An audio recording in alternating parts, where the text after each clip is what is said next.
السلام علیکم ناظرین و سامعین، امید کرتا ہوں آپ سب خیر و عافیت سے ہوں گے۔ آپ کی خدمت میں عنایت اللہ کے مشہور زمانہ ناول فردوس ابلیس کا ایپیسوڈ نمبر 23 پیش لفظ ہے۔ احمد بن گتاش کو بتایا جا چکا تھا کہ قافلہ کامیابی سے لوٹ لیا گیا ہے۔ 8-10 دنوں بعد وہ تمام زور و جوہرات جو قافلے سے ملے تھے احمد کے حوالے کر دیے گئے تھے۔ پھر باقی سامان بھی تھوڑا تھوڑا اس کو پہنچایا جاتا رہا۔ کسی کو شک تک نہ ہوا کہ قافلہ والی شادر کے کہنے پر لوٹا گیا تھا۔ محترم استاد، ایک روز حسن بن صبا نے احمد بن گتاش سے پرمسرت لہجے میں کہا، کیا اتنا مال و دولت اور اتنی حسین نوخیز لڑکیاں پہلے بھی آپ کو کسی قافلے سے ملی تھی؟ نہیں حسن، احمد نے کہا، میں نے اب تک جتنے قافلوں پر حملے کروائے ہیں ان سب کو لوٹا ہوا مال اکٹھا کیا جائے تو اتنا نہیں بنتا جتنا اس ایک قافلے سے حاصل ہوا ہے۔ احمد خاموش ہو گیا اور حسن بن صبا کو غور سے دیکھ کر بولا، کیوں حسن، آج تم کچھ زیادہ ہی خوش نظر آ رہے ہو؟ ہاں استاد، حسن نے کہا، میں اس لیے خوش نہیں کہ اس قافلے نے ہمیں مالا مال کر دیا ہے، بلکہ میری خوشی کی وجہ یہ ہے کہ میری بتائی ہوئی ترکیب کامیاب رہی۔ میں کوئی اور بات کہنے لگا تھا، اس کامیابی کا جشن منانا چاہیے اور اس جشن میں شہر کے لوگوں اور ارد گرد کے لوگوں کو بھی شامل کیا جائے۔ کیا لوگوں کو کھانا کھلاؤ گے؟ احمد بن گتاش نے پوچھا۔ ناچ گانا کراؤ گے؟ جو کچھ بھی کرو گے وہ بات کی بات ہے، پہلے تو سوچنے والی بات یہ ہے کہ لوگوں کو کیا بتاؤ گے کہ یہ کیسا جشن ہے؟ بتانے کی ضرورت ہی کیا ہے؟ حسن نے کہا، جشن تو ہم منائیں گے، لوگوں کو کسی اور طریقے سے شامل کرنا ہے۔ وہ اس طرح کے کم از کم 2 گوڑ نیز بازی، تیگ زنی، تیر اندازی، کشتی وغیرہ کے مقابلے کرائیں گے اور جیتنے والوں کو انعام دیں گے۔ ہم نے جشن تو اپنا منانا ہے، لیکن اس سے ایک فائدہ یہ حاصل ہوگا کہ لوگ خوش ہو جائیں گے۔ لوگوں کے ساتھ آپ کا رب بہت ضروری ہے، لیکن یہ احتیاط ضروری ہوگی کہ میں لوگوں کے سامنے نہیں آؤں گا یا انہیں اپنا چہرہ نہیں دکھاؤں گا، کیونکہ میں نے بعد میں کسی اور روپ میں سامنے آنا ہے۔ جشن آپ کو ہر دل عزیز بنانے کے لیے ضروری ہے۔ احمد بن گتاش کو یہ تجویز اتنی اچھی لگی کہ اس نے اسی وقت جشن کی تفصیلات طے کرنا شروع کر دی۔ پھر حکم دیا کہ شہر میں اور ارد گرد کے علاقے میں ایک ہی دن یہ منادی کرا دی جائے اور فلاں دن شادر میں گوڑ نیک بازی اور کشتی وغیرہ کے مقابلے ہوں گے، جن میں جو چاہے شریک ہو اور انعام حاصل کر سکتا ہے۔ اس منادی سے شادر کے ارد گرد کے علاقے میں نئی جان پڑ گئی۔ لوگ 1-2 دن پہلے ہی شادر پہنچنا شروع ہو گئے۔ شہر کے ارد گرد خیموں کے ایک وسیع و عریض بستی آباد ہوگی۔ گھوڑوں اور اونٹوں کا کوئی شمار ہی نہ تھا۔ مقابلے کے دن ایک سے بڑھ کر ایک خیموں کی بستی اتنی دور تک پھیل گئی تھی کہ اس کے درمیان شادر گاؤں سا لگتا تھا۔ سورج غروب ہونے سے کچھ دیر پہلے ہی حسن بن صبا اپنے استاد اور پیر و مرشد احمد بن گتاش کے ساتھ محل نما مکان کے بلاخانے کی کھڑکی میں کھڑا باہر سے آئے ہوئے لوگوں کو دیکھ رہا تھا۔ ان کی تعداد سینکڑوں نہیں ہزاروں میں تھی۔ میرے مرشد حسن بن صبا نے احمد سے کہا، یہ ہے وہ مخلوق خدا جسے ہم نے اپنی مریدی میں لینا ہے۔ کیا یہ ممکن ہے؟ ناممکن بھی نہیں حسن، احمد نے کہا، ہمارا کام آسان تو نہیں، ہم نے ناممکن کو ممکن کر دکھانا ہے۔ تمہارے ساتھ یہ باتیں پہلے ہو چکی ہیں۔ اگر حکومت ہماری ہوتی تو پھر کوئی مشکل نہیں تھی۔ ہمارے سامنے سب سے بڑی رکاوٹ یہ ہے کہ حکمران سلجوقی ہیں اور اہل سنت ہیں۔ ہم تعداد میں تھوڑے ہیں، ہم ان لوگوں کے دلوں پر قبضہ کرنا ہے۔ تم مجھ سے زیادہ عقل مند ہو۔ اس ہجوم کو دیکھ کر مجھے معلوم ہوا ہے کہ تمہاری یہ تجویز کتنی قیمتی ہے۔ تفریح، استاد محترم حسن نے کہا، انسان کی فطرت تفریح چاہتی ہے۔ انسان حقیقت کا مفرور ہے، لذت چاہتا ہے۔ آپ استاد ہیں، آفتاب ہیں، میں آپ کے سامنے چراغ سے بڑھ کر کیا حیثیت رکھتا ہوں؟ مجھے آپ کا سب یاد ہے۔ ہر انسان کی ذات میں کمزوریاں ہیں، ہر انسان اپنی کمزوریوں کا غلام ہے۔ اس ہجوم میں بڑے امیر لوگ بھی ہیں، زر پرستی برتری ان کی کمزوری ہے۔ جو غریب ہیں وہ ایسے خدا کی تلاش میں ہیں جو انہیں بھی امیر بنانے کی قدرت رکھتا ہو۔ انہیں یہ خدا ہم دیں گے، احمد نے کہا، انہیں ہم اپنے عقیدے میں لے آئیں گے۔ سورج غروب ہو گیا۔ شادر اور اس کے ارد گرد خیموں کی دنیا کی گہما گہمی رات کی تاریکی اور سکوت میں دم توڑتی چلے گی۔ باہر کے لوگ نیند کے آغوش میں مدہوش ہو گئے تو احمد اور حسن کی دنیا کی رونق عروج پر گئی۔ شراب کا دور چل رہا تھا، نیک و بد کی تمیز ختم ہو چکی تھی۔ صبح طلوع ہوئی تو ہزارہ انسانوں کا انبوہ بے قرار اس میدان کے ارد گرد جمع ہو گیا جس میدان میں مختلف مقابلے منعقد ہونے تھے۔ یہ بہت ہی وسیع و عریض میدان تھا۔ مقابلے میں شرکت کرنے والوں کو منتظمین نے الگ جگہ دے دی تھی۔ اس طرف کسی تماشائی کو جانے کی اجازت نہیں تھی۔ احمد بن گتاش کے بیٹھنے کی جگہ ایک چبوترے پر تھی جو اسی مقصد کے لیے بنایا گیا تھا۔ شاہی مہمانوں کے بیٹھنے کا انتظام بھی اسی چبوترے پر تھا۔ اس پر بڑا ہی خوبصورت شامیانہ تنا ہوا تھا۔ برچی، برادار، سنتری اور چوبدار چکمیلے رنگدار لباس میں چبوترے کے نیچے اور اوپر چاقو چبند کھڑے تھے۔ ہر لحاظ سے یہ اہتمام شاہانہ لگتا تھا۔ روم کے شہنشاہوں کی یاد تازہ ہو رہی تھی۔ اچانک دو نگارے بجائے گئے۔ ایک طرف سے احمد بن گتاش شاہی مہمان اپنے خاندان کے افراد اور مصاحبوں کے جلوس میں شاہانہ چال چلتا ہوا آ رہا تھا۔ اس کے ساتھ ایک باریش آدمی تھا جو سر تپاتا ہلکے سبز رنگ کے عباس میں ملبوس تھا۔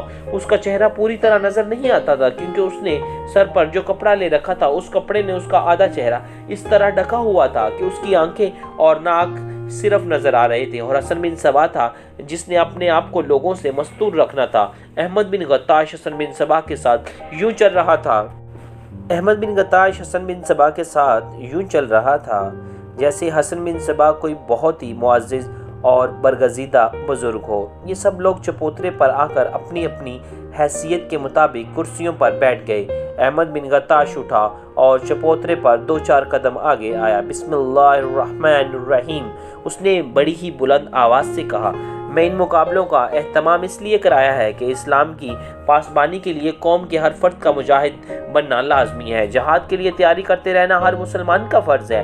میں دیکھنا چاہتا ہوں کہ ہم میں کتنے لوگ جہاد میں دشمن کو تہ و تیگ کرنے کے قابل ہیں۔ اس نے ہاتھ بلند کر کے نیچے کیا جو اشارہ تھا کہ مقابلے شروع کر دیے جائیں۔ گھوڑ دوڑ شروع ہو گئی۔ لوگوں نے داد تحسین کا شور و گل بپا کر دیا۔ اس کے بعد گھڑ سواری کے کرتبوں کے مقابلے ہوئے۔ اس کے بعد شتر سوار میدان میں اترے۔ جب اونٹوں کی دوڑ ختم ہو گئی تو اعلان ہوا کہ اب تیر اندازی کا مقابلہ ہوگا۔ اس اعلان کے ساتھ ہی 4 آدمی ایک بہت بڑا پنجوا اٹھائے میدان میں آئے۔ پنجرے میں 150-200 کبوتر بند تھے۔ ایک آدمی نے اعلان کیا کہ ایک کبوتر اڑایا جائے گا اور ایک تیر انداز اس کبوتر کو تیر سے گرائے گا۔ یہ بھی کہا گیا کہ کوئی تیر انداز پہلے تیر سے کبوتر کو نہ گرا سکے تو وہ دوسرا اور پھر تیسرا تیر بھی چلا سکتا ہے۔ اول انعام ان تیر اندازوں کو دیے جائیں گے جو پہلے ہی تیر سے کبوتر کو نشانہ بنائیں گے۔ کم و بیش 100 تیر انداز ایک طرف کھڑے تھے۔ پہلے تیر انداز کو بلایا گیا۔ پنجرے میں سے ایک کبوتر نکال کر اوپر کو پھینکا گیا۔ تیر انداز نے کمان میں تیر ڈالا اور جب کبوتر ذرا بلندی پر گیا اس نے تیر چلایا لیکن کبوتر تیر کے راستے سے ہٹ گیا تھا۔ تیر انداز نے بڑی پھرتی سے ترکش سے دوسرا تیر نکال کر کمان میں ڈالا اور کبوتر پر چلا دیا۔ وہ بھی خطا ہو گیا۔ تیسرے روز بھی کبوتر کے دور سے گزر گیا۔ ایک اور تیر انداز کو بلایا گیا۔ میدان کے وسط میں کھڑے ہو کر اس نے کمان میں تیر ڈالا اور تیار ہو گیا۔ پنجرے سے ایک کبوتر نکال کر اوپر کو چھوڑا گیا۔ یہ تیر انداز بھی کبوتر کو نہ گرا سکا۔ 10-12 تیر انداز آئے، کوئی ایک بھی کبوتر کو نہ گرا سکا۔ اگر پرندہ سیدھی اڑان میں اڑتا آئے تو ماہر تیر انداز اسے نشانہ بنا سکتا ہے، لیکن جو کبوتر پنجرے سے نکلتا تھا وہ اتنا ڈرا ہوا ہوتا تھا کہ بلندی پر بھی جاتا تھا اور بڑی تیزی سے دائیں اور بائیں مڑتا جاتا تھا۔ اس کی اڑان کا کچھ پتہ نہیں چلتا تھا کہ اب یہ کس طرف گھوم جائے گا۔ ایسے پرندے کو تیر سے مارنا بہت ہی مشکل تھا۔ ایک اور تیر انداز آگے آیا اور ایک کبوتر اس کے لیے چھوڑا گیا۔ اس تیر انداز نے بھی یکے بعد دیگر 3 تیر چلائے مگر تینوں خطا ہو گئے۔ لوگوں نے شور و غل بلند کیا۔ تیر اوپر جاتے اور گرتے صاف نظر آ رہے تھے۔ یہ کبوتر 3 تیروں سے بچ گیا اور تماشائیوں کے اوپر ایک چکر میں اڑتا بلند ہوتا جا رہا تھا اور ایک تیر انداز میدان میں آ رہا تھا۔ تماشائی بھی ابھی اس کبوتر کو دیکھ ہی رہے تھے جو 3 تیروں سے بچ کر محو پرواز تھا۔ احمد بن گتاش کے چبوترے کے قریب جو تماشائی کھڑے تھے ان میں سے ایک کی کمان میں سے تیر نکلا جو کبوتر کے پیٹ میں اتر گیا اور کبوتر تھڑ تھڑاتا پھڑ پھڑاتا ہوا نیچے آنے لگا۔ تماشائیوں پر سناٹا طاری ہو گیا تھا۔ ان کی حیرت کی قدرت تھی۔ زور سے آواز آئی، یہ تیر انداز کون ہے؟ احمد بن گتاش نے اٹھ کر اور چبوترے پر آگے آ کر کہا، سامنے آؤ، خدا کی قسم میں اس تیر انداز کو اپنے ساتھ رکھوں گا۔ ایک گھڑ سوار تماشائیوں میں سے نکلتا ہوا چبوترے کے سامنے جا کھڑا ہوا۔ اس کے ہاتھ میں کمان تھی اور کندھے کے پیچھے ترکش بندھی ہوئی تھی۔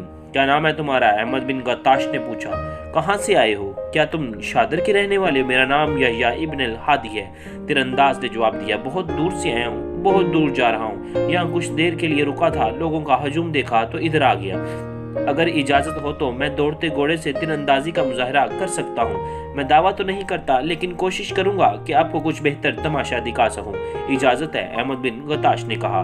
یحییٰ ابن الہادی نے گھوڑے کو دوڑایا اور میدان میں لے جا کر کہا کہ جب اس کا گھوڑا دوڑنے لگے تو ایک کبوتر چھوڑ دیا جائے۔ وہ گھوڑے کو ایک طرف لے گیا، وہ گھوڑا دوڑاتا گیا، پنجرے سے ایک کبوتر نکال کر چھوڑ دیا گیا۔ یحییٰ نے دوڑتے گھوڑے پر ترکش سے ایک تیر کمان میں ڈالا اور کبوتر کو نشانے میں لینے لگا۔ آخر اس کی کمان سے تیر نکلا جو کبوتر کے ایک کاٹتا ہوا اوپر چلا گیا اور کبوتر پھڑ پھڑاتا ہوا نیچے آن پڑا۔ آفرین، احمد بن غطاش نے اٹھ کر بے ساختہ کہا، میں تمہیں آگے نہیں جانے دوں گا، شادر تمہاری منزل ہے۔ ایک خالی اونٹ میدان میں دوڑایا دیا جائے، یحییٰ نے بلند آواز سے کہا، اور اس نے گھوڑے کو روک لیا۔ ایک قوی ہیکل اونٹ کو میدان کے آگے سر پر لا کر پیچھے سے مارا پیٹا گیا اور اونٹ ڈر کر دوڑ پڑا۔ 3-4 آدمی اس کے پیچھے پیچھے دوڑتے تاکہ اس کی رفتار تیز ہو جائے۔ یحییٰ نے اپنے گھوڑے کو ایڑ لگائی اور گھوڑے کو گھما پھرا کر اونٹ کے پہلو کے ساتھ کر لیا۔